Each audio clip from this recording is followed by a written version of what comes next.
Hi friends, जदि आपणकर गोटे राशन कार्ड अच्छी राज्य में 16 लाख लोकों कटाजीव राशन कार्ड मोहन सरकार बड़ घोषणा। तेबे जदि आपण पाखरे गोटे राशन कार्ड अच्छी तेबे आपण को भी कटि पारे राशन कार्ड। तो कौन रही संपूर्ण तथ्य चलतु जाना। ता पूर्व आम चैनल को नुआ आसी चैनल टी सब्सक्राइब करके पाखर आसुवा बेल आइकन को दबाई दिंतु।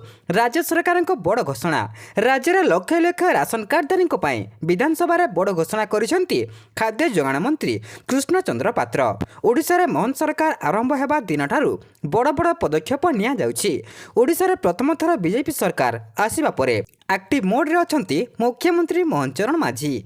एही क्रम रे विधानसभा अधिवेशन रे गुरुत्वपूर्ण घोषणा करिसेंती राज्य सरकार। गोटे पर गोटे बड़ पदक्षेप नहीं उदाहरण सृष्टि करिसेंती राज्य सरकार। एबे राशन कार्ड को नहीं विधानसभा रे बड़ घोषणा करिसेंती खाद्य जोगाण मंत्री कृष्णचंद्र पात्र।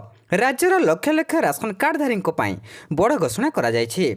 विधानसभा अधिवेशन रे राशन कार्डधारी बड़ घोषणा करा जायथिबा बेले खूब शीघ्र यह कार्यकारी हेबो बोली जोगाण मंत्री कहिसंती। से बोली अनेक अयोग्य हिताधिकारी ना कटाजिब। तेबे जोगाण मंत्री कहिसंती जे 16,27,000 हिताधिकारी राशन कार्ड कटाजिब। वर्तमान सुधा एतिकी अयोग्य हिताधिकारी को चिन्हट करा जायछि। अयोग्य हिताधिकारी राशन कार्ड कटिबा नै मुख्यमंत्री सूचना। विधायक दुर्गा प्रसाद नायकों प्रश्न रे गृह रे उत्तर रखिछंती मंत्री कहिसंती जे एबे सुधा 16,27,000 अयोग्य हिताधिकारी चिन्हट होइछंती। सरकार केवाईसी लागू करिछंती। केवाईसी लागू परे अयोग्य हिताधिकारी ना आपे आपे लिस्ट कटिजिब। सेही बोली नुआ करी 6,19,836 राशन कार्ड पाई आवेदन करिछंती।